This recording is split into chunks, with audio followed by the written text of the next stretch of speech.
Dans cette vidéo, nous allons détailler les méthodes permettant de développer, factoriser ou réduire des expressions littérales. Commençons par développer. Illustrons le principe du développement en prenant l'exemple d'un sachet comprenant un bonbon bleu et 2 bonbons rouges. Si on souhaite préparer 4 sachets,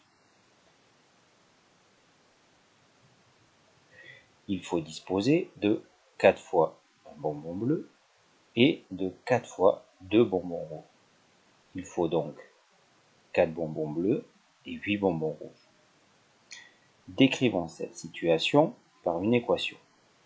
X correspond à un bonbon bleu et Y correspond à un bonbon rouge. Un sachet se note S égale X plus 2Y. La préparation de 4 sachets se note Q égale 4 fois X plus 2Y. Développons cette écriture, c'est-à-dire distribuons le 4 sur les termes de la parenthèse. On obtient alors Q égale 4 fois X plus 4 fois 2Y. En simplifiant l'écriture, on obtient Q égale 4X plus 8Y, ce qui correspond aux 4 bonbons bleus et aux 8 bonbons rouges. En conclusion, nous avions un produit de facteurs qui, après avoir été développé, est devenu une somme de termes. Donc, développer, c'est écrire l'expression sous la forme d'une somme de termes.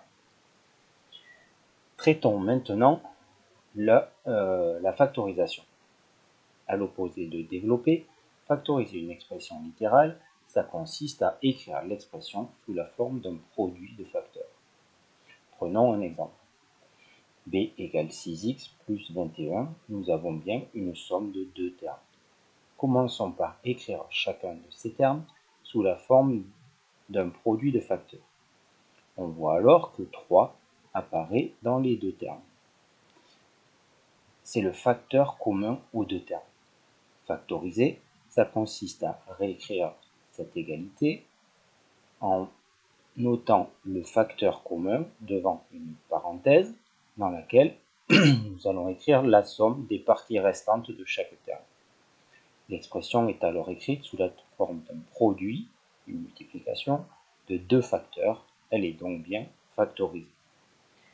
Une factorisation se déroule donc en 3 temps.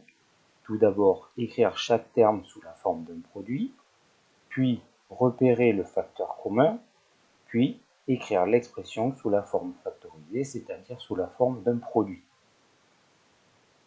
Attaquons maintenant la dernière partie de cette vidéo. Que signifie réduire une expression littérale? Réduire une expression, ça consiste à écrire avec le moins de termes possible. Prenons un exemple.